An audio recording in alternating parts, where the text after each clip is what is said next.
I'm endlessly fascinated and curious about the world around us, about business, about politics, about the arts, about culture, developments, social issues, and the people. Most importantly, about the people that are shaping our future. Every night, I get the opportunity to have conversations, to dive into conversations with thought leaders, with change makers, entrepreneurs, politicians, and everyday heroes who unpack the ideas and stories that I think matter to all of us. What's the future of our economy? What's the future of our country? How do we build stronger communities? What can we learn from music, theater, sports, politics, the arts? How does policy shape our real lives? What does leadership look like, real leadership in today's environment? If it's interesting and relevant and topical and we're talking about it, you'll hear about it here at 6 o'clock on the Brian Crombie Radio Hour. I want to have real conversations, in-depth conversations. These are ideas we're sharing. This is the Brian Crombie Radio Hour. Thanks for joining me.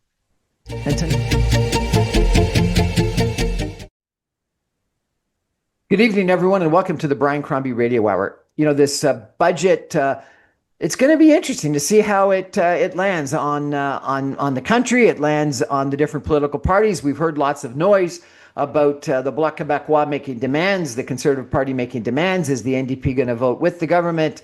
What's going to happen? Are we going to be in an election? And so I thought there's only one guy that I know that really can have a good sense, the best sense possible of the pulse of the different political parties in the nation on what's going to happen. And that's Rick Anderson. He is with a company that's E4 Strategy? E4. E4 Strategy. He's been involved in liberal politics and reform politics and conservative politics and politics general, in lots of environmental issues. And he's a plugged-in guy across this country. Rick Anderson, welcome to the show. Thanks for having me, Brian. Good to talk to you. My pleasure to have you back on. I really appreciate it. So what do you think? Are we going to have an election in the near future? I don't believe so. It's not in the country's interest. I think Canadians know that. It's an awkward time. We're in the middle of complicated trade negotiations. And the larger picture, of course, is the trade war that President Trump has started. And there's a lot of disruption going on in the Canadian economy, and we need all of our governments, not just the federal government, but all of them, really focusing on that and not having a Christmas period election. It's kind of a foolish idea, but it's one that political parties play with. It feels sort of to me like a game of chicken, where both the Bloc Québécois and the Conservative Party are making demands and saying if they don't, if Carney and the Liberals don't adhere to their demands, they're going to vote against the budget. And if they both do, where's the NDP going to go? And we could be in election not because we want it or because the country wants it, but because political parties have just got their backs up. That does happen from time to time. And it could happen in this circumstance. I think it would be really quite unfortunate. And I think most Canadians would feel that way, not just for the usual reason that, we don't need an election and so on, which is also true. I mean, we just had one 6 months ago.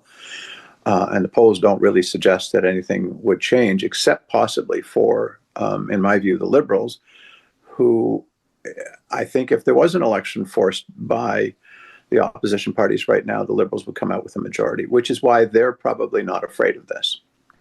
So, talk about that a little bit, because the polls that I have seen show that it's incredibly tight still between the Liberals and the Conservatives, but yet Carney's got a demanding lead over Poilievre.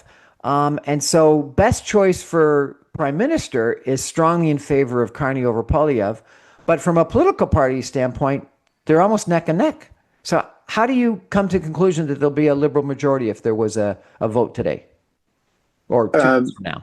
That's a good question. And probably the central question, really. It's because the party leadership, who will be the prime minister question, really has a much bigger influence on how people vote than their traditional party loyalties. We saw that earlier this year in the election there, where the Conservatives were ahead by a considerable margin for a long time.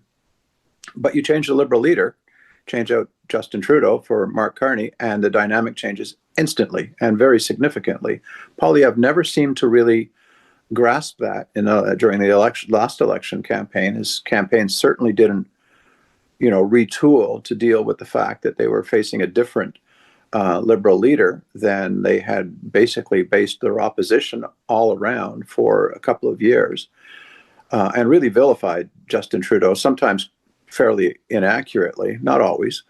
And they were overconfident that they could beat the Liberals because Trudeau was so unpopular. But Trudeau wasn't there anymore. You remember the line in the leaders' debate where Mr. Carney turned to Mr. Poilievre and said, I don't know why you're talking about that guy. He's not here.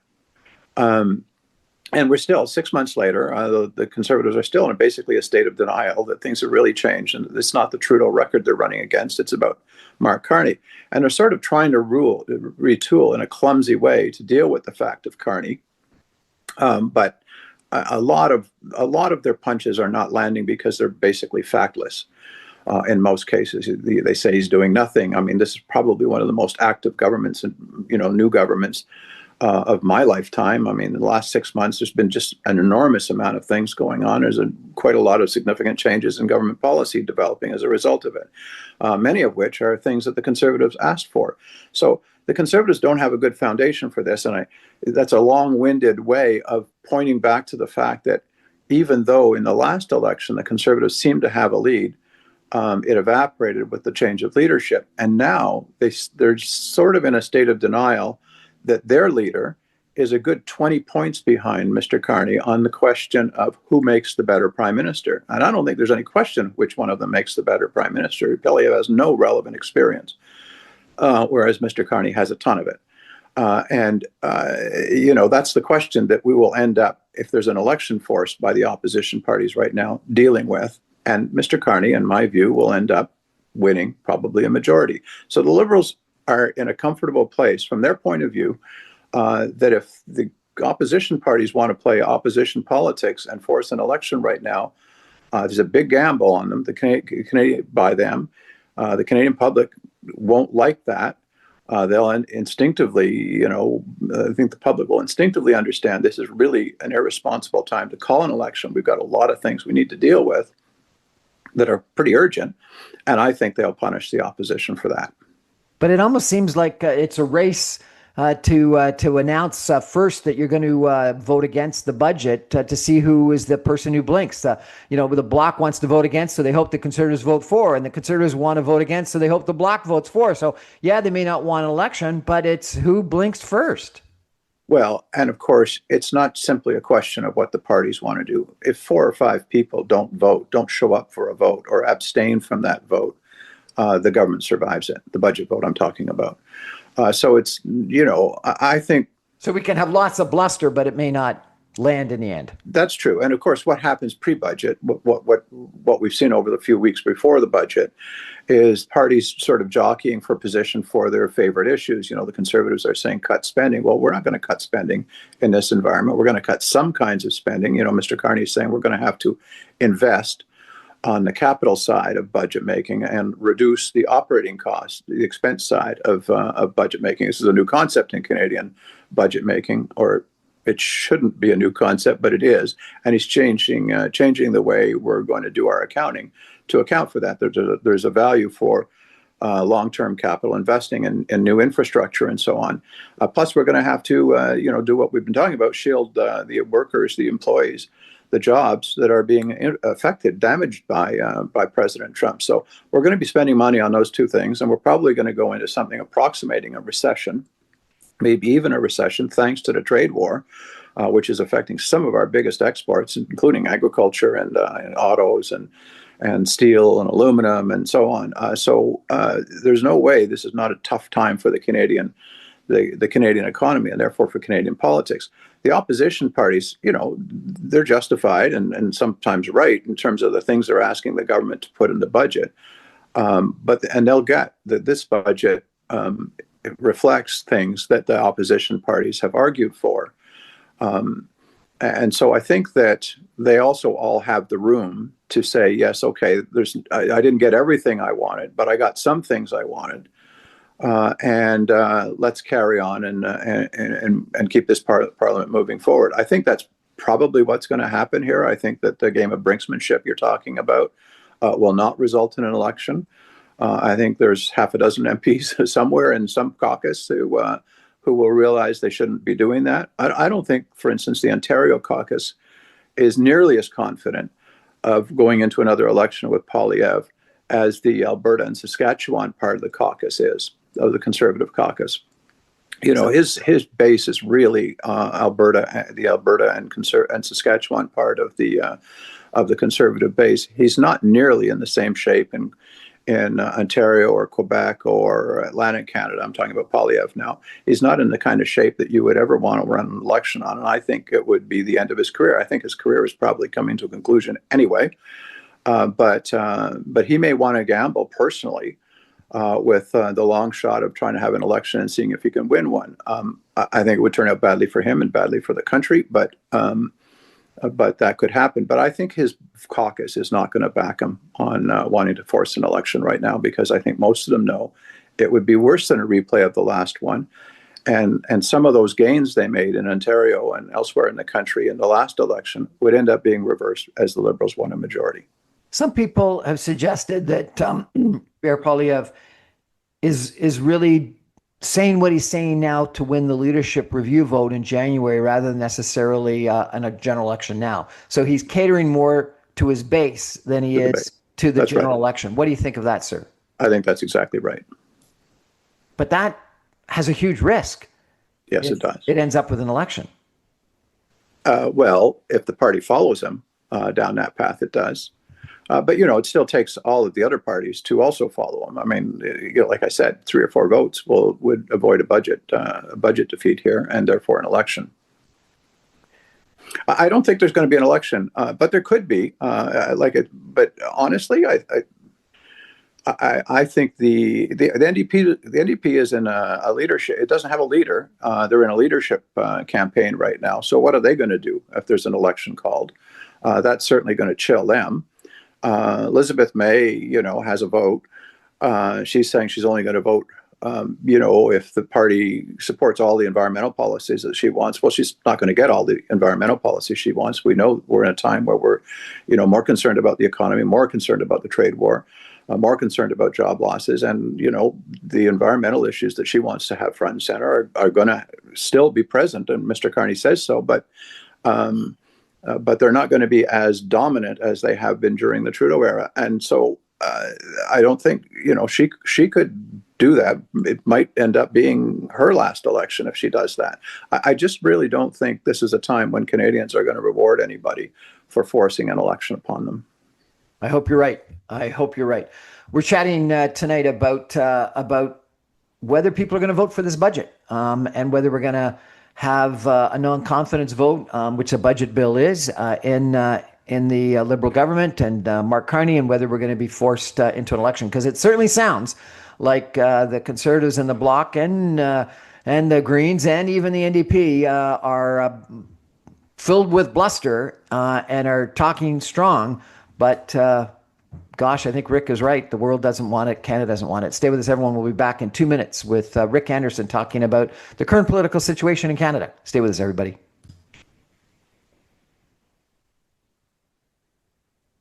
Welcome back, everyone, to the Brian Crombie Radio Hour. I'm chatting tonight with Rick Anderson, who's got, you know, a huge experience. I think, Rick, you and I first met, I don't know, 40, 50 years ago in youth politics.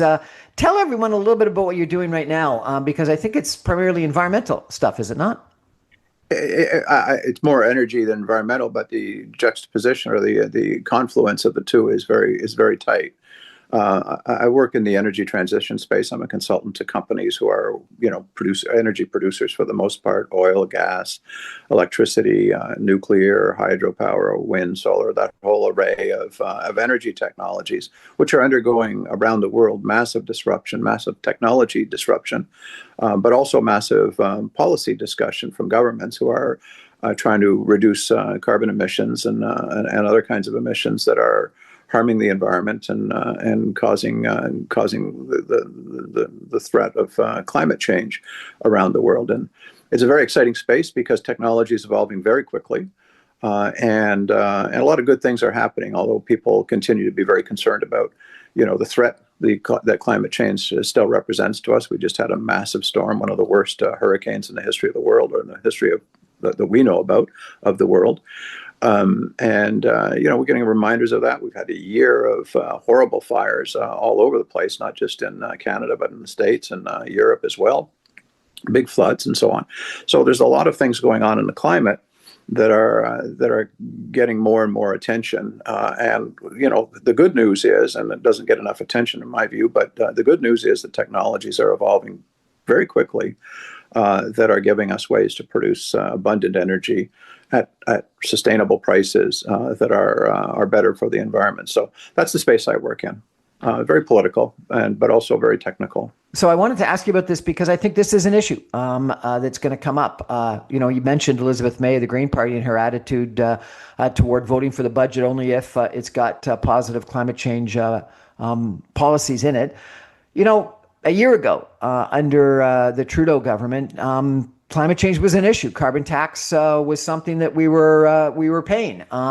Carney seems to have moved dramatically away from that. We've gotten rid of the consumer carbon tax. The Conservative Party almost ran on not quite a climate change denying, but almost a climate change denying kind of policy. A build, pipelines, gas, oil, investment, etc. Attitude almost similar to what Trump is doing in the United States. Not exactly. It was almost as if climate change and its issues had dissipated. And yet, the rest of the world doesn't seem to have agreed with that. I keep on being told that solar energy pricing has gone down dramatically. Wind power is far more productive and efficient than people think it is. That nuclear power is back on. Hydrogen power is back, something people are thinking about. Even the Ontario government is thinking about small nuclear reactors. I had an economist on last week that said that inflation was more because of environmental damage and climate change issues causing foodstuffs pricing to increase than it was anything to do with supply issues of late. So let me ask you a question. What should Carney be doing? He seems to have moved away from this belief that we had, this book that he had written that was very sort of understanding of climate change and positive toward making some massive moves, but because of politics, they seem to have moved away from that. What should the government's strategy be? Well, he does represent a change from Mr. Trudeau. There's no question about that, and it's a change of balancing things. Mr. Carney's a pragmatist. In the end of the day, Mr. Trudeau was more of a pragmatist than people recognize. I mean, he was, not particularly a friend of oil and gas, and, he gets a lot of criticism from that sector. But of course, he actually saw the Trans Mountain expansion project undertaken, not just by a private proponent, but by the government taking it over and forcing billions of dollars of investment, wasn't it? Yeah, it was $30 billion, which gets paid back over the next 50 years by oil shippers paying the shipping fees to use the pipeline. But it was stuck in legal disputes in British Columbia by First Nations and municipalities, the town of Burnaby, municipality of Burnaby. Even the BC government the NDP government in BC was backing those lawsuits, financing them, and putting its name on the claims. So it was, the company that was behind that project basically fled. And the government took it over, bought the company, built the pipeline, and now it's operating. And for the first time, we're shipping oil to Asia.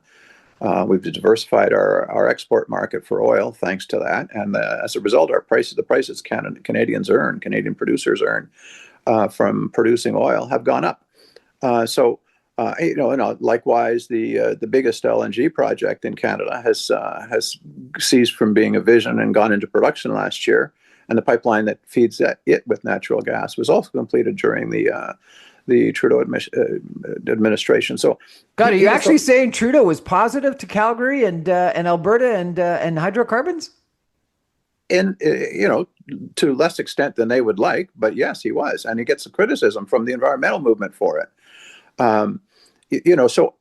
Government is not about imposing your ideology on other people. It's about finding a balance of competing demands, competing requirements, for instance, finding the balance between economic growth and job growth versus spending and regulations that affect the economy negatively, but benefit the environment. And you've got to find a balance in these things. So, to me, Carney's a pragmatist. He's an investment banker. He understands you've got to figure out how to find investment money and build projects and employ people. That's how an economy works. That's how the government needs to function with respect to the economy. But you also have to look after the environment. That's what he was talking about in his book about values. We have to balance these values. We can't just see it one way or the other. It's not all about the economy. It's not all about the environment. It's not all about one region or one industry. It's all, it's about the whole mix of things. And it's a much more complicated business than simply, being for or against individual things and thinking that's the only topic. So, what ahead. you've just described makes eminent sense. Why isn't Elizabeth May agreeing with you? I'm not sure that she doesn't, Brian. She started in politics. People forget this, in the Mulroney Prime Minister's office. She was an advisor to his environment minister.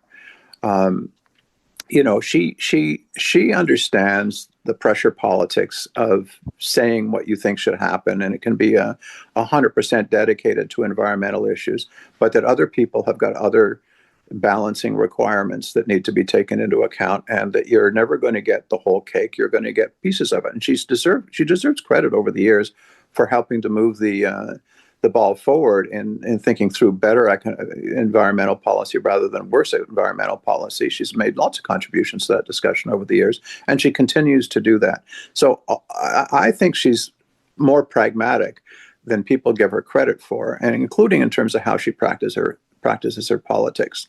The term environmental sustainability doesn't get enough attention. That's really the watch phrase that we need to kind of keep in mind, that we need to balance the environment, balance what we do economically, so that the environment is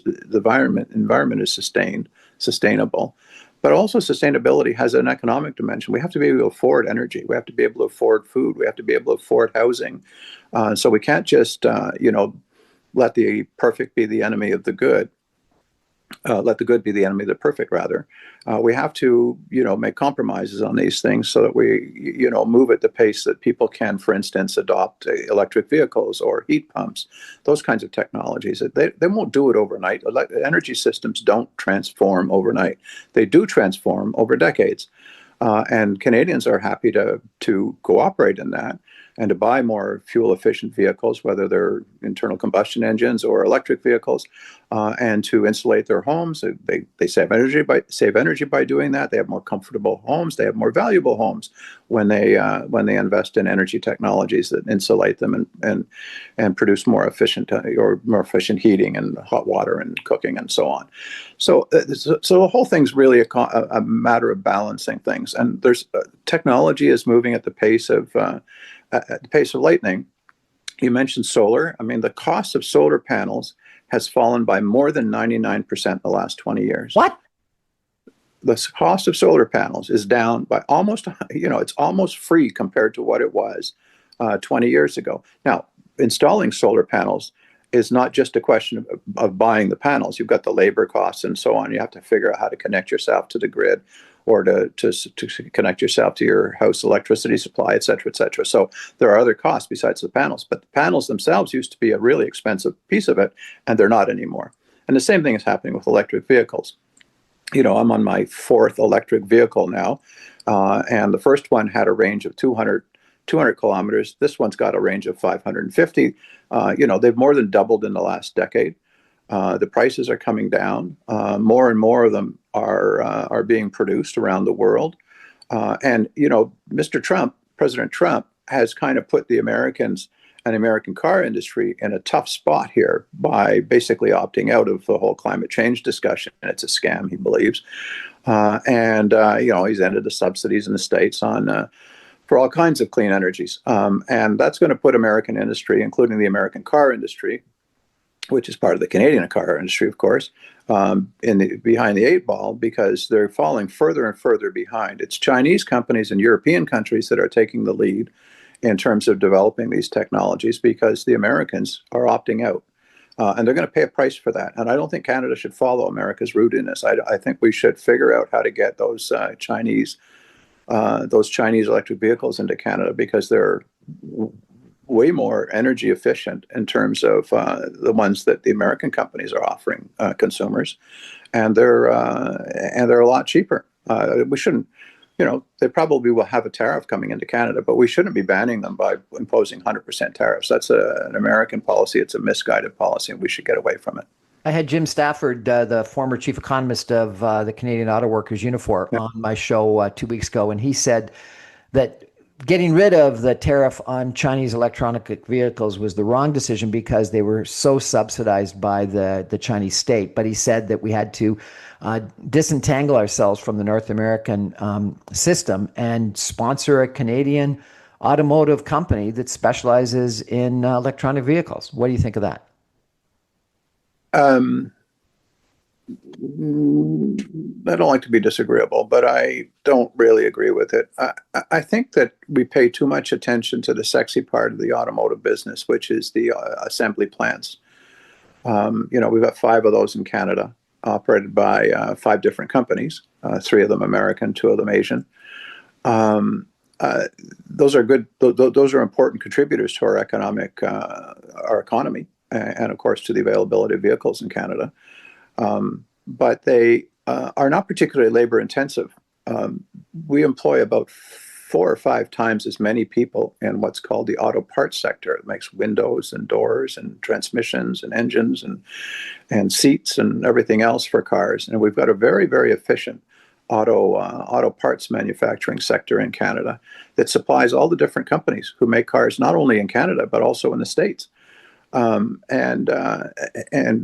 got something like 160,000 people in that sector, and only about 40,000 people working in the auto assembly plants. The assembly plants themselves are becoming more and more and more highly automated, robotics and so on. And I think that to put the focus on how many assembly plants we've got in the country is really secondary to the health of our auto parts sector. Because we've got 400 auto parts manufacturing companies. They supply people all over this continent. They compete very effectively, and I think that's a strategy Canada's had since the original free trade agreement 40 years ago.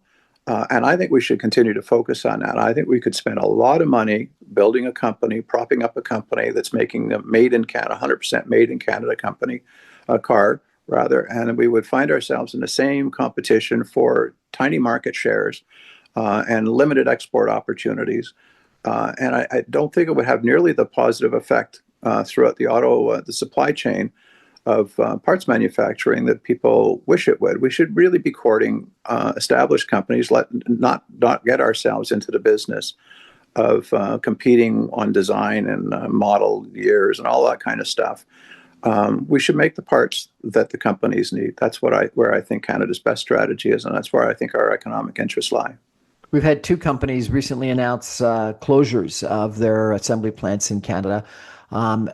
Jim Stafford also suggested we go back to the original idea of the Auto Pact, where you got to make in Canada the same number of cars you sell in Canada. Would you support that? Yes, I would. And I agree with Jim Stafford on this, in the sense that I don't think the tariff on Chinese cars coming into Canada should be 0, which is what they are under the free trade agreement we have with the States and Mexico, because they are subsidized by governments. Chinese cars are. So I think we should take that into account. We should have a tariff that does offset that, because we don't want to be, basically letting unfair competition come into the country and damage companies that are paying a living wage and all of that kind of stuff here in Canada. But I do think we should also. So I think we should have cars come in from elsewhere in the world, even if they're subsidized, and we should have a tariff that is sensible in terms of the subsidy, but not a tariff that's punitive, 100% tariff or something like that, which is what Trump likes to impose. That basically shuts the door on them altogether. Those are good. Those Chinese vehicles are good vehicles. They're going into Europe now, European markets, with a modest tariff or a lower tariff than 100%, which is not hard to be. And they're gaining market share because they're good cars at a good price with good attributes such as longer ranges and stuff like that. BYD, which is now the biggest car manufacturer in the world, nobody knows who they are, but they're in China. China's got hundreds of car companies, car manufacturing companies, and what China's doing here is they're not just subsidizing vehicles; they're practicing a form of capitalism that's beating us. Because they're turning out to be great entrepreneurs, and they fostered the growth of an electric vehicle manufacturing industry and an electric vehicle battery manufacturing industry by fostering competitive companies who are competing against each other in China on price and quality and efficiency and technology advances and so on. And they're really good at that stuff. And we sort of denounced that as state, it's not really capitalism, it's state capitalism. Well, so too is the American Inflation Reduction Act and the Bipartisan Infrastructure Act. Those were humongously providing humongous subsidies to car companies and everybody else who was taking advantage of them. The tax credits were enormous and unsustainable. So the West has kind of got to be careful here that we don't just assume that everything that the Communist Party of China touches only exists because of socialist type subsidies. They're turning out to be really good at science and technology and really good at entrepreneurial competitiveness. And almost every part of the energy supply chain now is dominated by Chinese companies, and we've got to not let that. We've got to not take that for granted here. We need to have companies that are able to compete in these spaces, who are manufacturing heat pumps and batteries. Ford is Doug Ford, rather. Sorry. And the federal government are right to be encouraging the development of electric vehicle battery plants in North America. It's a young industry, and it's turbulent, and it's competitive as hell, and all that kind of stuff. So it's risky, but we should be not foregoing that, because we'll end up being forever customers of other people if that's what happens. And I don't think that's what we want to have happen. Well, we haven't even talked about critical minerals, where China dominates, and you need those critical minerals for the solar panels, for the batteries, for so much of the high tech that we're building today. We're going to take a break for some messages and come back in just 2 minutes with Rick Anderson talking about the current political situation in Canada, what's going to happen given this budget, the parties, the opposition parties suggesting they're going to vote against it. Are we going to be in an election? Stay with us, everyone. Back in 2 minutes, I'm going to ask Rick a couple of other questions about different topics that I think we're going to really benefit from his point of view. Stay with us, everyone. Back in 2 minutes. Welcome back, everyone, to the Brian Crombie Radio Hour. I've got Rick Anderson, who's been involved in politics and business for a couple of decades, and in different political parties and with different political leaders. And so I think he's a really great individual to have on our show, figuring out what he thinks is going to happen. Rick, I want to ask you about your comment about 10 minutes ago, where you said that the Conservative Party really wants debt reduction and deficit reduction. And I guess the question is why? The statistics that I see say that the Canadian deficit to GDP is almost 1/3 of the U.S., that the deficit to GDP is around 2% in Canada, and it's over 6% in the United States. So, the conservatives keep on telling us our debt's too high, our deficit's too high, but yet it's dramatically less than it is. And it's actually the lowest in the G7. And our debt to GDP is the second lowest, I understand, in the G7. So, people criticize Trudeau and Carney and the Liberal government, but actually our debt to GDP, our deficit to GDP is not that bad. So why the big focus on deficit and debt? And at the same time, you mentioned, and correctly so, the money that we're going to have to spend in protecting workers and companies given tariffs. And you talked about some of the major infrastructure and capital works that Carney is going to have to support. But one of the biggest things, in addition, is an increase in defense spending, where we've committed to dramatically increase our defense spending. So tell me what you think the government needs to do on deficit and debt, and why, and are the Conservatives right in their criticism or wrong? Well, that's there's about 6 questions and 3 more shows probably in what you just outlined. That's why I've But got you on, because you're the expert. so the our fiscal situation, Canada's fiscal situation, is better than the Conservatives paint it. Better in relative terms to America, as you've said, and better, not really better than most of the G7. But so here's the thing, Brian. America's a basket case fiscally, and Trump is making it worse. His big, beautiful bill is fiscally irresponsible. His own party knows it. Republican senators were trying to get it, changed, and in some ways did. But basically, it's unsustainable level of spending, matched with an unsustainable level of tax reduction. Basically favoring, the wealthiest people in the country. I mean, it's a very unhealthy mix that he's got, and so. Canada has an unfortunate tendency to benchmark ourselves against America. And one of the things I hope comes out of the schism that Trump is engineering is that we stop doing that. The country, we have a better healthcare system than they do. We have a fairer, in terms of access, education system than they do.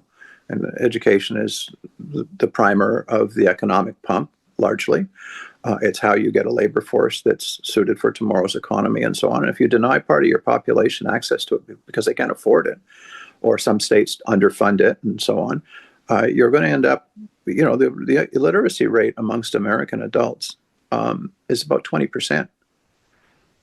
This is a failure of their education. Hold it. Literacy amongst American adults is only 20%? Seriously? No, the illiteracy rate. Illiteracy. Okay. Well, that's still bad. Yeah, it's quite bad. And it's probably the worst amongst the G7. So we should not benchmark ourselves. America has some of the finest universities in the world, but it also has a humongous cost for attending not just those universities, but other ones too. I graduated from an American university 35 years ago with a huge amount of debt. If I had to put it into today's dollars, it would be a house. Yeah, right. Kids are coming out of university with a mortgage, but without a house. But they have an education, and it's a good head start in life. There's no question about that. But it shouldn't put you hundreds of thousands of dollars in debt. And so we've got a more egalitarian, some Americans, the conservative Americans, like to say Canada's socialist and so on and so forth. We're certainly more socialist than they are. If you want to have a benchmark, a scale of, left versus right, we're definitely, Canadians are left of where the center of gravity is in the States. But that's because we look at them and say, well, they don't care enough about the environment. They don't care enough about gun violence. They don't care enough about disparities in income. They don't care enough about, providing public health care. They don't care enough about the quality of education in poorer states and so on. So we should stop benchmarking ourselves against them, including on the fiscal side. I think that Europe and Asia are both basically healthier societies and economies than is North America right now. The Renaissance. Go ahead. The Conservative Party has convinced Canadians that our deficit and debt are too high and out of control. We know, based on all the things that you've said, we've got to increase the debt and deficit, and certainly that's what the budget says. Where should the government and where should the public come down on this? Well, I think Carney's doing the right thing, as we talked about earlier in this interview. It's separating operational spending by government from infrastructure spending, capital spending. I know those are not necessarily clear concepts for the public at large, but there is a difference, an important one. In capital spending is supposed to produce assets which yield future revenue. That's the test. You can call anything you want an investment. We're going to invest in hiring more teachers or more police, but those are actually not investments in the accounting sense of the word. Investments, the capital side of government budgeting, which Carney is now introducing to us, are things that produce tangible assets with a future revenue stream. That's basically what it's about. Railways, ports, airports, pipelines, mines. Those are all future revenue producing assets. They help us generate economic growth. They help us with our exports and so on. So he's carefully going through the budget. He and Francois-Philippe Champagne, the finance minister, are going through the budget making process, have gone through the budget making process leading up to this budget. And they've separated things as between operating expenses, which they are trying very hard to reduce. The size of the public sector grew enormously over the Trudeau years, grew enormously during COVID, and hasn't really been addressed. And we've got a lot of people there who we probably won't have working for the government in 2 or 3 years from now. I think that needs to happen. The Conservatives are right to point at that and say these were spending excesses during the Trudeau government that need to be corrected. And I think Carney is correcting them. But he wants to free up money, not just to put it in the bank, but to put it into investments and all the infrastructure we're talking about. You mentioned critical minerals. Those mines need to be open, and we need to stop talking about taking 15 years to open a mine. But they also need rail lines and ports and so on, or pipelines, depending on what we're talking about, to get those products to market. And so those are all costly, but those are not operating costs in the sense of like hiring somebody. They're investment costs, and the budget is all about gearing us more towards investing in things that will yield economic growth and future revenues. And that's where the Conservatives, they're sort of in their rhetoric blending these together and just talking about the size of the deficit and so on. But things that you spend money on that produce future growth are they are like not investing in a home. Well, they are like investing in a home, although you don't think of your home unless you're in the rental business as revenue producing. But you do think it grows in asset value, and that's another test of whether something is really an investment or just an operating expense. So I think Carney and Champagne and the federal government are on the right track on that. The Conservatives are not wrong, though, Brian, to say that we've been spending too much money. It's a question of which money we're talking about. And if it's just money that we're sort of spending on annual operating costs, we should be raising enough taxes to pay for that instead of borrowing money to pay today's operating costs. That's not a healthy thing for a household. It's not a healthy thing for governments. And we have been doing that. We've got to stop doing that. But we can borrow money for things that have long-term value. Long-term revenue generating value. And that's where Carney's trying to engineer it. So the Conservatives are oversimplifying and somewhat exaggerating. Our numbers are not that bad compared to other countries, but most Western countries have a problem with spending too much money right now. France hasn't run a surplus for 35 years. The Americans last budget balanced their budget when Bill Clinton was president.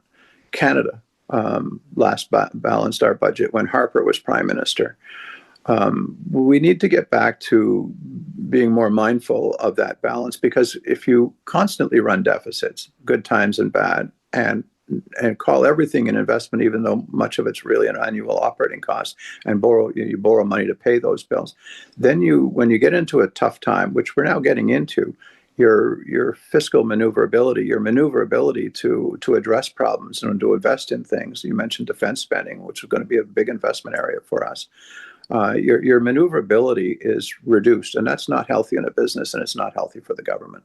Well, and I regret to say, I think you're right that we're probably in a recession. We may not be in an actual technical recession. We had in Q2 negative growth. Q3, I understand, is maybe marginally positive, and so therefore we don't have the two successive quarters that is the definition of a technical recession. But if you actually added the two together, we would be negative growth.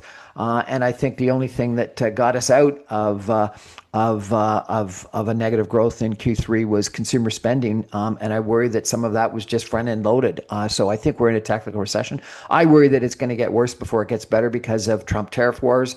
I think that we're going to have some challenges in the building sector. I've interviewed people that think there's going to be a 1 to 1.5% decline in provincial GDP in Ontario and BC because of the slowdown in building that's going to take place in 2026 and has already started to take place. So you add up a whole bunch of different factors.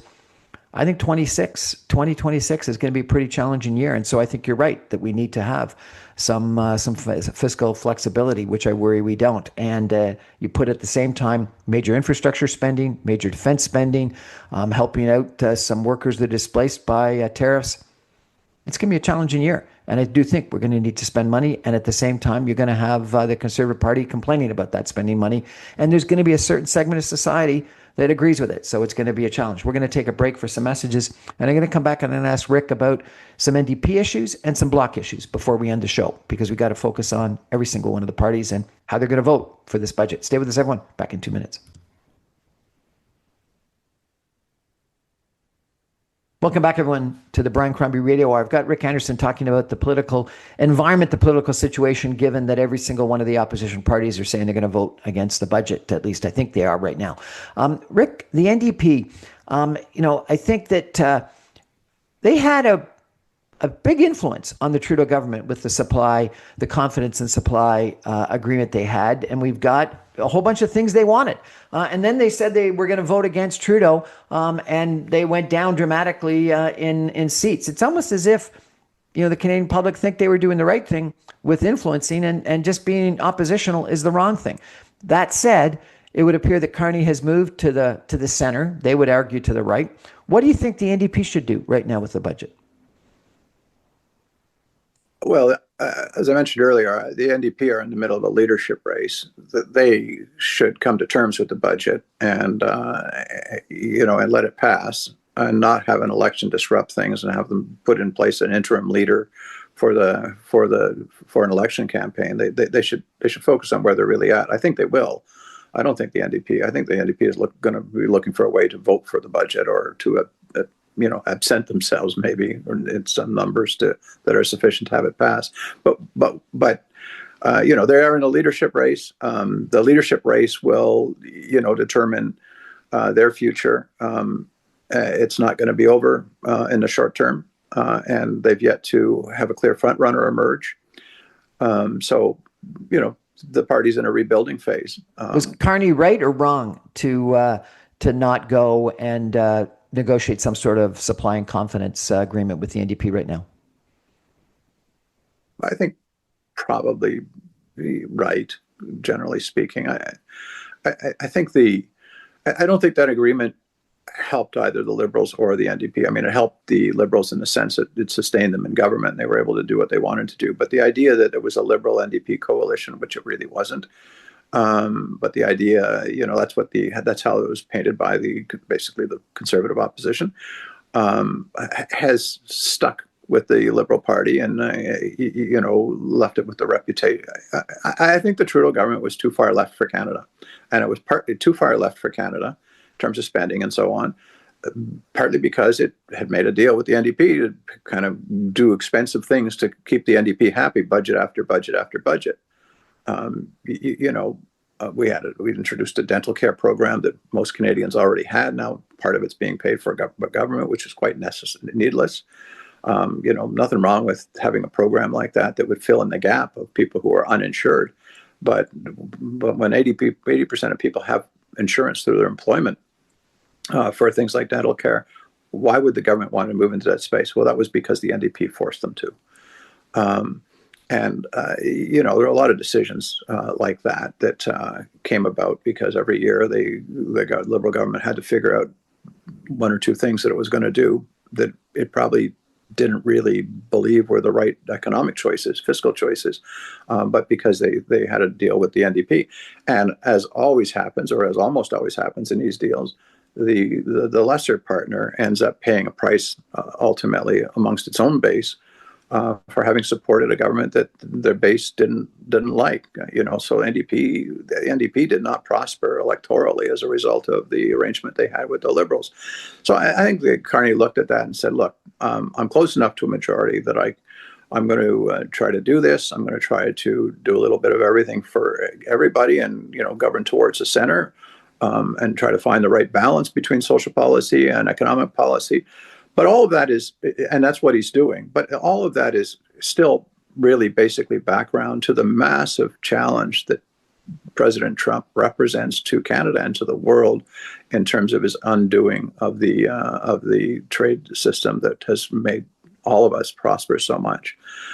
He seems to have no appreciation for that, and he's very casually walking around, imposing 50% tariffs, 75% tariffs, 10% tariffs, another 10 on top of that last 10. Unbelievable. It's unbelievable. I got to ask you a quick question about the Bloc Québécois, though, because I really don't understand. I think we've got an intergenerational inequity in Canada that it's absurd, where we've got youth unemployment at 18%. We've got debt and deficit that we're passing on to the young people. We've got housing unaffordability that we're passing on to young people.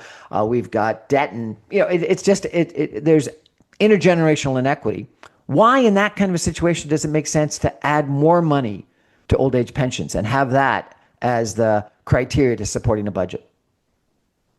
Well, the base of the separatist movement in Canada has, as you probably know, aged considerably since its glory days in the 60s and the 70s and maybe the 80s. It's been a long time. And so most of those party supporters are pensioners or approaching pensions. And, so that's good politics for the Bloc Québécois and the Parti Québécois. And it's not entirely bad economics either, but because money you pay to pensioners, particularly pensioners who are at the lower end of the economic spectrum, funnels right back into the economy. So it's a stimulative thing. So it's the kind of thing that I think Carney might take a look. The Carney government won't dismiss out of hand. But it's you can't. We're not going to strengthen our economy by increasing social spending. We've got to invest.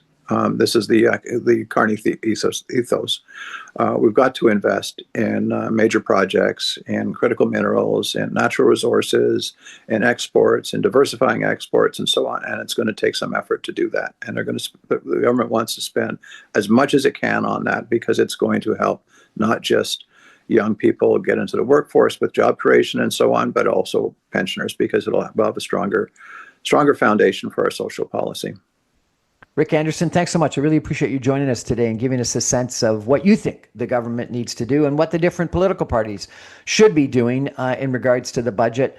And I guess bottom line, you don't think that there's going to be election because you think that someone, if not several people, are going to capitulate and either not show up to vote against the budget and or hopefully the NDP and maybe someone else as well are going to vote for the budget. So I hope you're right, because I think the last thing we need right now is a divided country and an election campaign when I agree with you. The biggest threat we've got is Donald Trump and tariffs, and we need to stand together as a unified Team Canada. So I really appreciate it. Rick, thanks so much. Thanks for talking. That's our show for tonight, everybody. Thank you for joining. I remind you, I'm on every Monday through Friday at 6 o'clock on 960 AM. You can stream me online even from Ottawa at www.saga960am.cl. My podcasts and videos go up on my website, briancrombie.com, on social media, on YouTube channel, on podcast servers as soon as the radio show gets broadcast to air. I really enjoy the opportunity to speak with incredibly smart, wise guys like Rick Anderson on a daily basis and bring those thoughts to you. So please check me out. Good night, everybody.